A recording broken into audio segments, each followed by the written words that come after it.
Fala galera, professor Ricardo Barros aqui, continuando o nosso assunto de organização da administração pública. Meu aluno e minha aluna, tá claro agora, tem que estar claro na sua cabeça o que seria descentralização e desconcentração. Justamente porque agora, meu aluno, nós vamos entender em linhas gerais o que seria administração direta e administração indireta. Vem aqui que eu vou aqui colocar algumas coisas para a gente se relembrar. Vamos lá. Você tem a administração direta.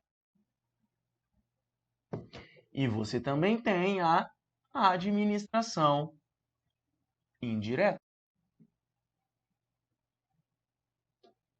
Meu aluno, primeira coisa para você saber, lembrar e nunca esquecer. Não existe hierarquia entre administração direta e indireta. Não existe uma relação de subordinação. Não existe uma relação de subordinação. O que vai existir aqui é uma supervisão ministerial, uma tutela administrativa ou um controle finalístico, né? Vou botar aqui também, ó, controle finalístico, ou seja, apenas sobre os fins. Não existe hierarquia entre administração direta e indireta. Beleza. A administração direta é formada por União, Estados, Distrito Federal e municípios. Enquanto que a administração indireta é formada por autarquias, fundações, né, públicas,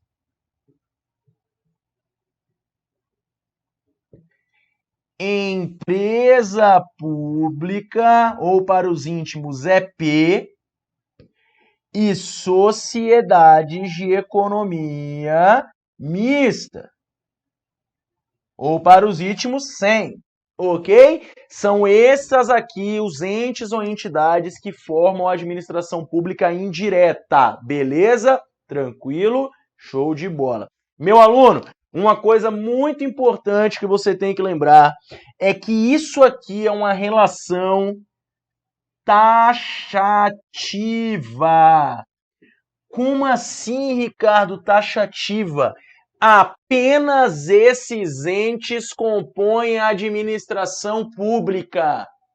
Ricardo, e o ministério? Ministério é desconcentração da União, é um órgão, ok? Secretarias dos estados, Tribunal, União, Estado, Polícia Federal da União. Sim, senhor. Polícia Federal é um órgão. Polícia Federal não é uma autarquia, não é uma fundação, não é uma empresa pública, é uma sociedade de economia mista. Ok? Então, meu aluno, é formada taxativamente por esses entes aqui. É um rol taxativo. Meu aluno, não é material de nossa aula, porque não é cobrado em carreiras policiais, ok? E quando for cobrado, vai ter uma aula específica para isso, não se preocupe, que são as entidades paraestatais. As entidades paraestatais e o terceiro setor, né, que chamam, seriam aí o Sistema S, SESI, SENAI, SENAC e também as organizações sociais e as organizações da sociedade civil de interesse público, as OS e as OCIP. Essas não compõem a administração indireta. O que você tem que saber por hora é que as entidades paraestatais e o terceiro setor não fazem parte da administração indireta e nem da direta, ok? Porque a administração pública é formada pela administração direta e indireta, que é o rol taxativo, exclusivo, apenas nada mais do que esses 8 entes, ok? Os entes da administração direta e os entes ou entidades da administração indireta. Mas, porém, entretanto, contudo, todavia, um Estado, uma União, um Distrito Federal, ela não consegue agir por si próprio, diferente de uma autarquia. Então, para a administração direta agir, ela tem que necessariamente formar órgãos, ou seja, desconcentrar. Tá? Por exemplo, polícia, tribunal, prefeitura, câmara, secretaria e por aí vai, ok? Ela tem que se desconcentrar para poder atuar por meio de seus órgãos. Então, podemos dizer que a administração pública, em seu sentido subjetivo, formal ou orgânico, é composto exclusivamente pelas entidades da administração indireta e pelos órgãos da administração direta, certo ou errado? Certo. Em linhas gerais, sim, porque a administração direta ela atua a partir dos seus órgãos, então podemos estender esse conceito. Como também podemos falar que seria formada pelas entidades da administração indireta e pelos próprios entes federativos da administração direta. Ok? Vem para cá. Olha só, meu aluno. Artigo 37 da Constituição. A administração pública, direta e indireta, de qualquer dos poderes da União, lembrando que os poderes da União é o Executivo, o Legislativo e o Judiciário, dos Estados, do Distrito Federal e dos municípios, obedecerá aos princípios de legalidade, impessoalidade, moralidade, publicidade e eficiência. O LIMP, ok? Essa divisão vem do Decreto-Lei 200 de 67, entre a administração pública direta e indireta, né? Boa parte dela. E aqui apenas o que eu já falei para vocês, que é um rol taxativo. Então tem que lembrar que é um rol taxativo.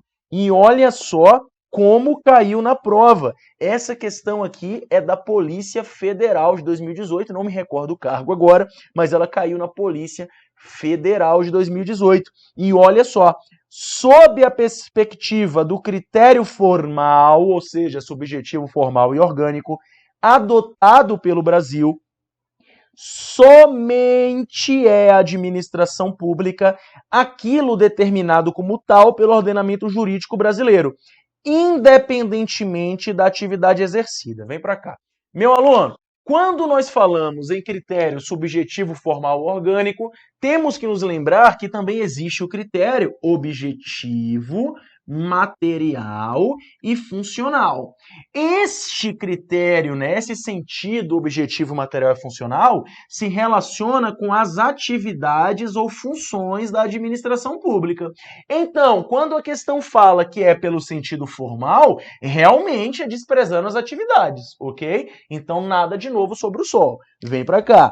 Independentemente da atividade exercida, perfeito. Assim, a administração pública é composta exclusivamente pelos órgãos integrantes da administração direta e pelas entidades da administração indireta. Certo ou errado? E essa questão está certa. Meu aluno, essa questão pegou muito candidato bom. Essa questão foi muito polêmica na época que ela foi feita, ok? Mas serve para que você lembre. A administração pública ela vai ser composta exclusivamente. Tira uma coisa da sua cabeça. Quando a CESP coloca somente, exclusivamente, não quer dizer que a questão está errada. Para com essa porra. Isso passou, isso faz tempo que não é mais assim, ok? Então lembre disso. A administração pública é formada exclusivamente pelas entidades da administração indireta e pelos órgãos que atuam pela administração direta. Ok? Tranquilo? Show de bola. Então essa questão está certinha, caiu na CESP, Polícia Federal. Vamos para frente. Então, meu aluno, vamos falar da administração direta. Vou botar aqui. Quando falamos em administração direta, qual é a primeira coisa... Eita, meu Deus do céu! Tá dando tudo errado. Qual é a primeira coisa que nós temos que lembrar quando falamos da administração direta? Centralização. A administração direta é uma administração centralizada, ok? Mas lembre-se que um dos princípios da organização administrativa é justamente a descentralização administrativa, tá? Então vai se evitar, não é que se evitar. O que se pode descentralizar, talvez se descentralize, ok? Agora, tem situações que são próprias da administração direta que vai atuar pelos seus órgãos. Economia, planejamento, ciência, tecnologia, cultura, ok? Então vai atuar não só pelos seus órgãos, como em alguns casos também por entidades descentralizadas. Então a administração direta, ela tem muito a ver com centralização. É sempre bom você pegar esse gatilho, porque muita questão da CESP cobra essa situação, ok? E quais são as características da administração direta? E nunca é demais lembrar que a administração direta é formada por União, Estados, Distrito Federal, município e os seus órgãos, né? Ou seja, os frutos de sua desconcentração. Ok? Que vai formar aí os órgãos da administração direta. Beleza. Quais são as características? Vem para cá. São pessoas jurídicas de direito público interno. Isso é muito importante. Vem aqui. Na administração indireta, nós vamos ver que existem entidades de direito público e de direito privado. Na administração direta, todas elas são de direito público. Ok? Meu aluno, o que isso quer dizer? Entre outras coisas, que possuem prerrogativas, possuem relação de verticalidade com os administrados, ok? Existem prerrogativas especiais justamente porque eles agem na supremacia do interesse público sobre o privado. Tranquilo, vem para cá. Possuem autonomia política, administrativa e financeira. Isso é bem importante. Por que isso é bem importante? A relação dele de autonomia. Já vou dar um spoiler aqui. Quando você tem a relação de autonomia, a administração indireta possui autonomia? Possui. Só que ela possui autonomia técnica, administrativa e financeira. A administração indireta não possui autonomia política. Já a administração direta possui toda a autonomia da administração indireta e também possui autonomia política. Por quê? Meu aluno, pode o INSS chegar e falar o seguinte: agora a partir de hoje a aposentadoria vai ser assim. Ele pode sugerir, né? Agora, pode a Presidência da República, que é um órgão da administração direta, mandar uma proposta de emenda constitucional para mudar a Previdência? Pode, porque a União, o Estado, o Federal e o município são considerados pessoas políticas. Veja que eu não estou falando de agentes políticos, que são os agentes públicos, né, que atuam na área política, né, que vamos ver em momento oportuno. Eu estou falando das pessoas jurídicas políticas, que são os entes da administração direta, justamente porque eles conseguem manifestar a sua vontade política. Tá bom? Então, eles possuem autonomia política, administrativa e financeira, diferente da administração direta, que possui todas as autonomias, menos a política. Isso é bem importante que você lembre. Continuando. Tem responsabilidade civil objetiva e imunidade tributária recíproca. Vou explicar isso aqui de uma vez só, tá? Porque ainda não é o nosso assunto. Quando falamos em responsabilidade civil objetiva, significa que não importa se houve culpa, de quem foi a culpa, como é que aconteceu, não sei o quê. Em linhas gerais, não importa, é a responsabilidade do Estado. A responsabilidade civil objetiva, ela diz que para o Estado ser responsabilizado, é necessário apenas a conduta ou fato, o dano à vítima e o nexo de causalidade. Como assim? O nexo que a conduta causou o dano, ok? Apenas isso aqui vai ser responsabilizado o Estado pela responsabilidade civil objetiva. Quando se fala em entidades de direito público, a responsabilidade é objetiva, ok? Não se preocupe que vai ter uma aula específica para a responsabilidade civil do Estado. Não é o nosso foco. Quando se fala em imunidade tributária recíproca, é algo que só é cobrado em provas de direito tributário. Então você não precisa ter muita noção, muita detalhe, apenas mesmo as linhas gerais. E o que fala essa linha geral? Vai falar o seguinte, vai falar que A União, ela não pode, por exemplo, cobrar impostos, né, porque é relativo aos impostos, de estados, por exemplo. Eles têm uma unidade tributária recíproca, porque senão tudo vai para o mesmo bolso, eles iam ficar cobrando deles próprios. Então, quando fala em imunidade tributária recíproca, é relativo a impostos, e é mais ou menos isso que quer dizer. Ok? Adota um regime jurídico estatutário. Como assim?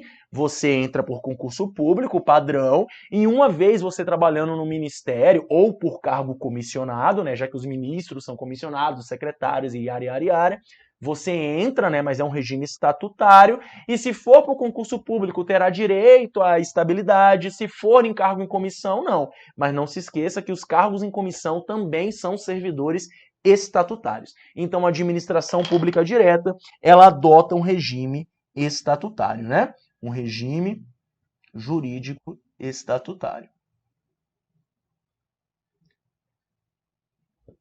Vamos continuar. Precisam realizar licitações para compras e contratações e seus bens são considerados bens públicos.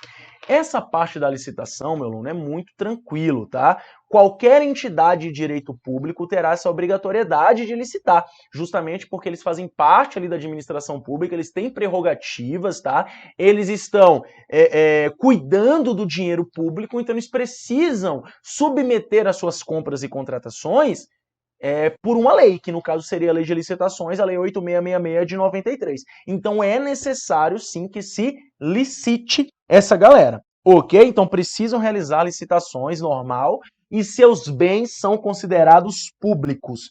O que é que significa ser bens públicos? Meu aluno, é lógico que um bem da União, do Estado, vai ser público, né? Porque o dono da coisa pública é o povo. Os administradores são meros gestores, ok?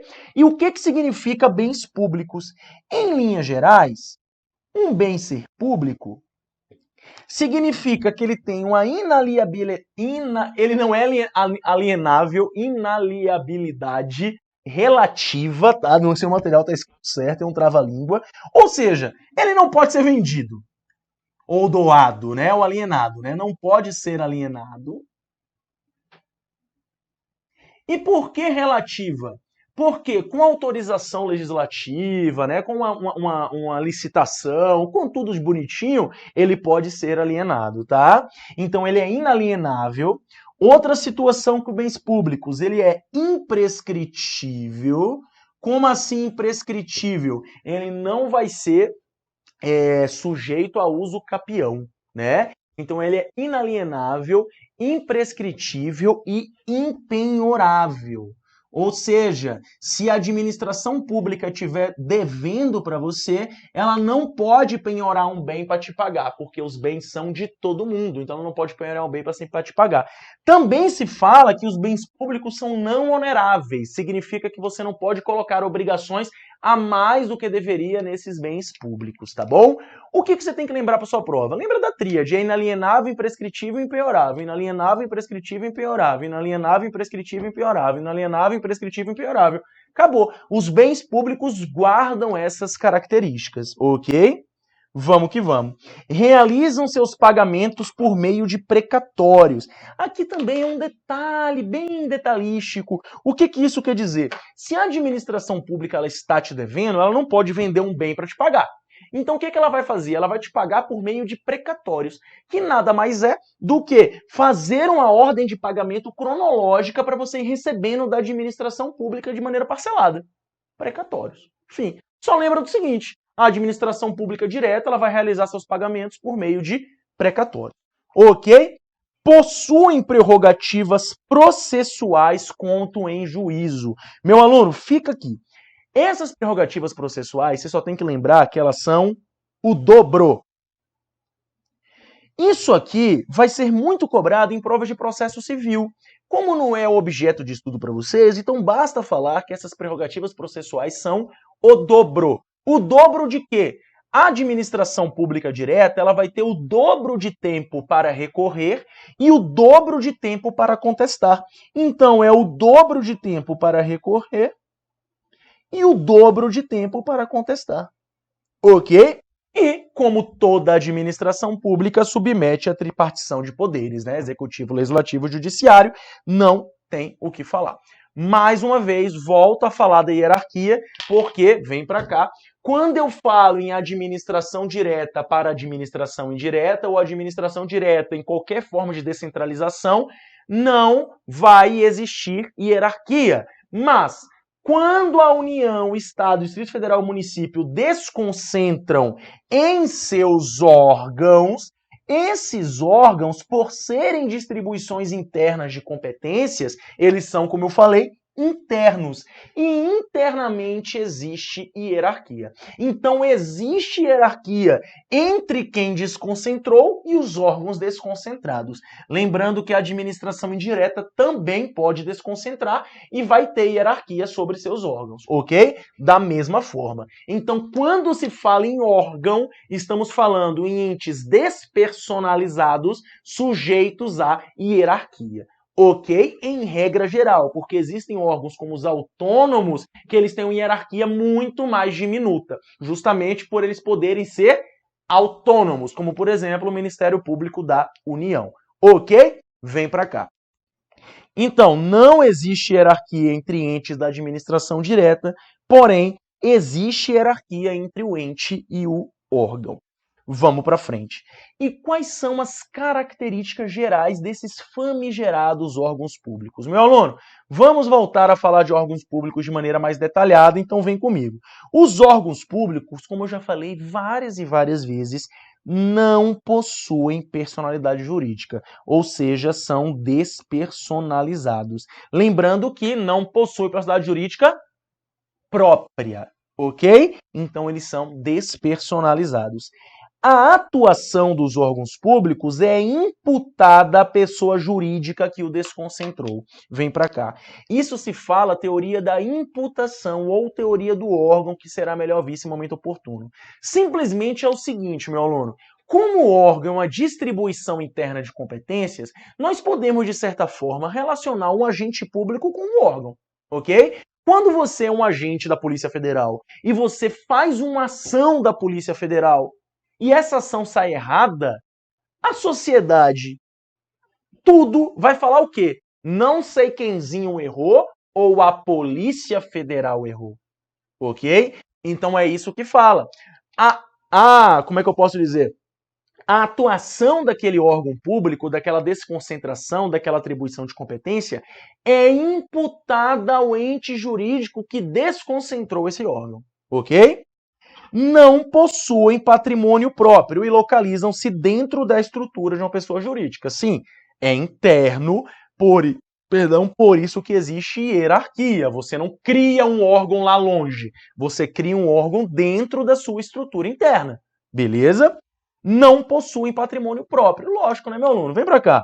Imagina o seguinte, imagina que você tem uma empresa, e aí a empresa tem 5 cadeiras. Aí você vai lá e cria o departamento de pessoal e põe 2 cadeiras lá dentro. Aí pode o departamento de pessoal falar, essas cadeiras aqui é minha e vai embora? Claro que não. Então, lógico que não possuem patrimônio próprio. O patrimônio é da pessoa jurídica que desconcentrou. Tá bom? Então, no caso de um ministério, todos os bens dos ministérios são da União. Ok?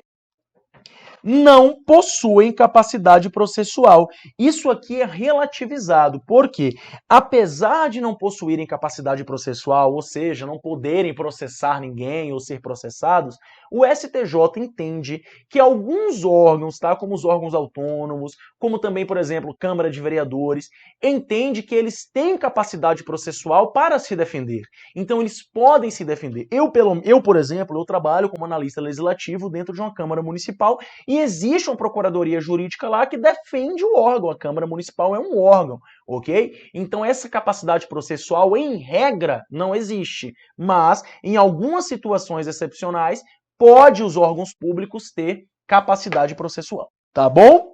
São frutos de desconcentração, normal, já foi falado. Sua criação e extinção somente podem ser feitas por lei. Inclusive, vale aqui lembrar não, né? Já adiantar sobre os decretos autônomos, que é lá no artigo 84 da Constituição Federal, que é o que o presidente da República pode fazer de maneira autônoma, sem necessitar de lei. Quando eu falo presidente da República, eu falo qualquer chefe do Poder Executivo, né? Aqui na Constituição Federal é o presidente da República. E uma das coisas que ele pode fazer é organizar a administração pública desde que não aumente despesa ou crie ou extingua órgãos públicos. Então a Constituição deixa claro que não pode, pela vontade pura do presidente, se criar ou extinguir órgãos públicos. Mas, Ricardo, eu lembro que quando o Bolsonaro entrou, tinha ministério pra caramba e agora só tem 22. Eu sei. E o que isso aconteceu? Quando o Bolsonaro entrou, foi feita uma medida provisória. Medida provisória é algo que faz parte do processo legislativo, que ela tem efeitos imediatos e tem que ser convertida em lei em até 6 meses. Lembram-se da mídia que quando ele fez aquela situação, que mudou o COAF daqui para lá, não sei o quê, diminuiu o Ministério da Economia, Ministério não sei o quê, teve que lá para junho, antes de toda essa situação da pandemia, lá para junho de 2019, teve que ser votado para então essa reforma administrativa, reforma ministerial efetivamente valer, certo? Então, para se criar ou extinguir órgãos públicos, tem que ser por meio de lei. Se a medida provisória não passasse, voltava tudo como era antes, tá bom? E são hierarquizados em regra.